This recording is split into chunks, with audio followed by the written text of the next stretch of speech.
This is MJ. I'm an author, I'm an artist, I'm an analyzer. Find all my work at mjmunoz.com. Henshin Inspection presents Half Boiled. I will be discussing the misses, hits, and questions from Fuuto PI Episode 8. This is Half Boiled Episode 8. Fuuto PI Episode 8, called The Closed K and a Chain of Malice, originally aired September 18, 2022. The writer is Riku Sanjo, the director is Yousuke Kabashima. Starting off with the misses, the multiple users twist of alcohol, and of course this is full spoilers, so if you're not ready for that, then get out of here. It was a bit of a stretch to me. I don't really know how Philip and Shotaro figured it out, and I don't know why that would be the case.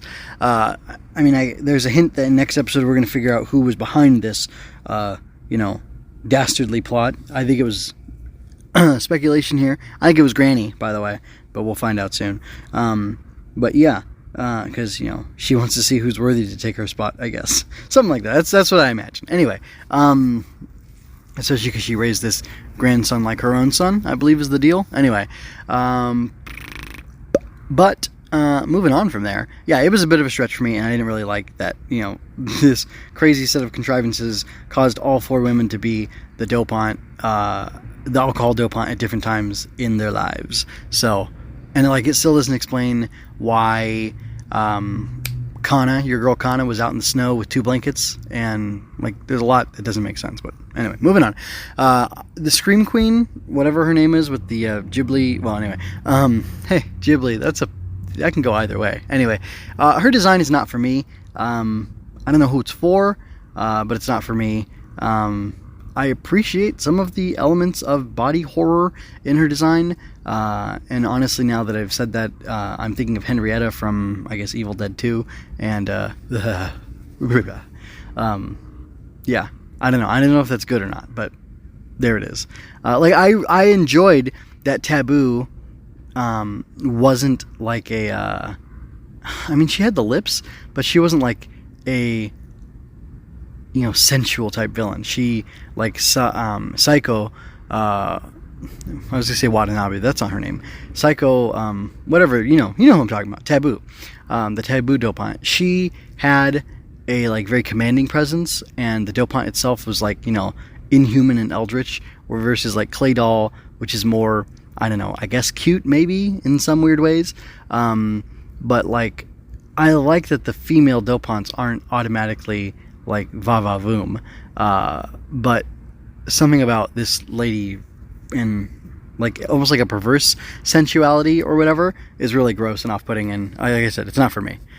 Maybe well executed, but not to my taste. So moving on from there. The Revolgarry is still a thing.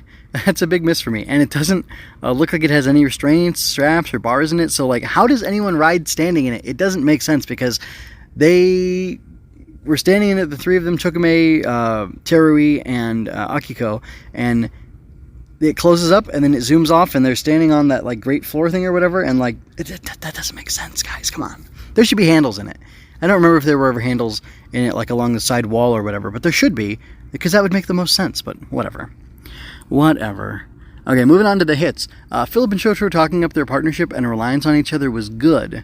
The execution could have been better, but the idea is solid and solidifies their partnership, and I like that.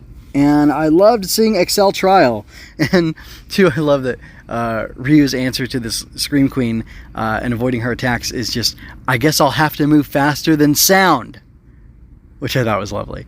And I can't remember, it must have been Trial in the show. Trial's the really, really speedy one. Gold Boost or Booster, whatever it's called, can fly and do different things like that, but Trial's supposed to be super fast, and I love, this is a deep cut, and props to Sanjo on this. In the Kamen Rider Zeto manga, which is very different from Zeto or Zeo, which is an amazing Kamen Rider thing, which is officially able to watch, I believe, still on Toei's YouTube channel and stuff. Check Tokusatsu, maybe even Retro Crush, which is the new home of Tokusatsu, or Tokushatsu. Anyway, check that out.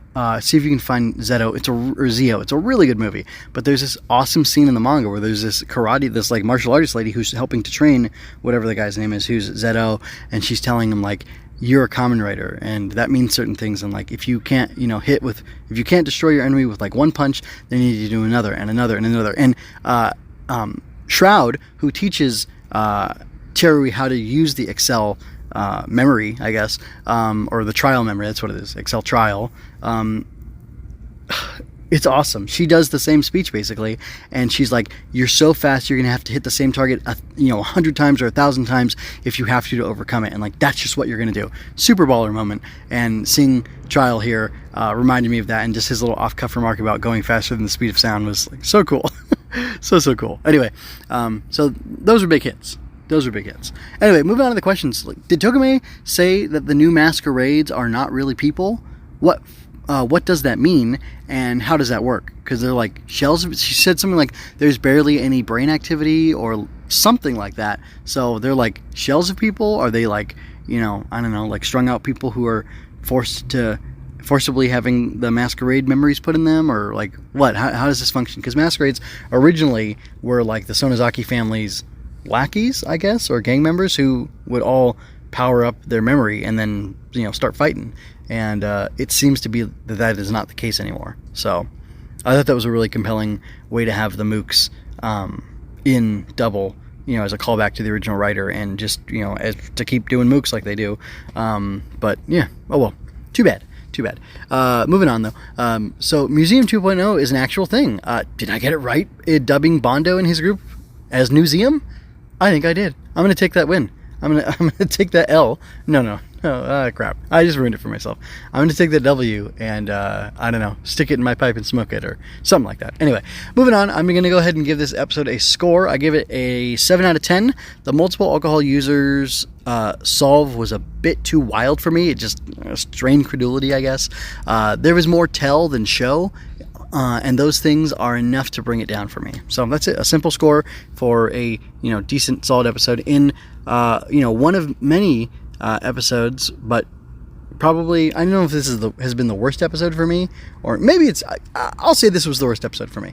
I may have ranked something lower at like a 6. I don't think I have, but I may have. But I just don't remember. But yeah, overall, I'm just going to say this is the weakest performing episode for me. So anyway, if you like it, don't like it, comment to me, tell me why I'm wrong, and I'll tell you why you're wrong instead, because only one of us can be right about this show. But anyway, check out mgwinners.com for all my other stuff. Also, the Dawn Brothers analysis is up by the time this is published, and pretty soon I will be releasing the Commodore Geats episode 3 analysis, so stick around for that. You can find that and all my other work over at mgwinners.com. Keep an eye open, keep tuned to the website for me to give you more announcements on the Godzilla-inspired children's picture book that I am working on. Anyway, this is MJ. I'm going to go in and get out of here, and I leave you with peace and blessings. I hope you enjoyed that. If you did, you can find more at mgmunoz.com, as well as my entire library of analysis, art, and fiction.